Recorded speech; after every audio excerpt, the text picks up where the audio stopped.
Hello everyone, my name is Thomas and welcome to my leathercraft channel. If you are just starting out in leatherwork and about to buy your first pieces of leather, one of the biggest confusions is what thickness to choose.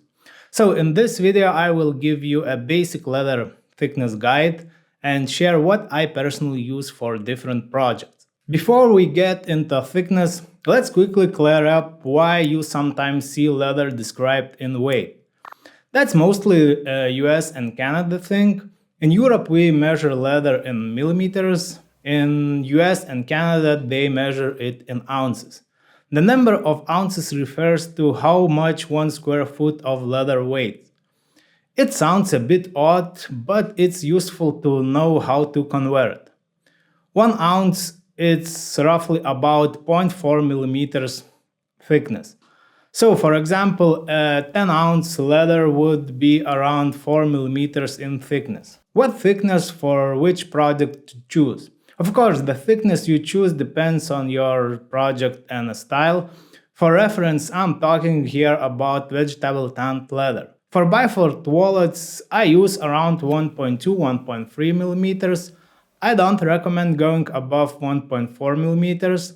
Thinner leather like 1 millimeter or even less is fine as well and often works better, for example, a thicker outer layer with a thinner interiors. Always consider how many layers your wallet will have.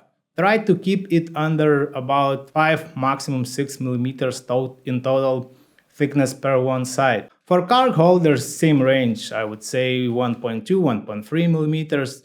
Though you can go up to 1.6 millimeters without issues in some designs. For some designs, even thicker leather works if you like that feel. For book and journal covers, I think 1.4–1.6 millimeters to be the sweet spot.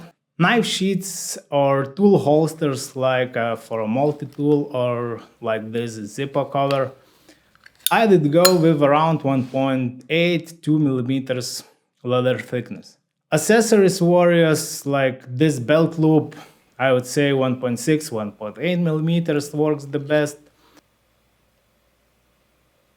Key fobs 2 and more millimeters. Coasters and mats around 2 millimeters. Such trays like 2–2.5 millimeters. Belts, my personal favorite is about 4 millimeters, but in general anything between 2.5 and 4.5 works. These are just the project I usually make. I haven't made bags or backpacks myself, so I won't give you any recommendations for those. Hope it helps to make you the right choice for your first project. That's it from me today. If you'd like to check my crafts or my PDF templates, you can find them in my webshop strhandmade.com. The link is in the video description. As always, your question and feedback are welcome in the comment section. Thanks for watching and see you next time. Bye!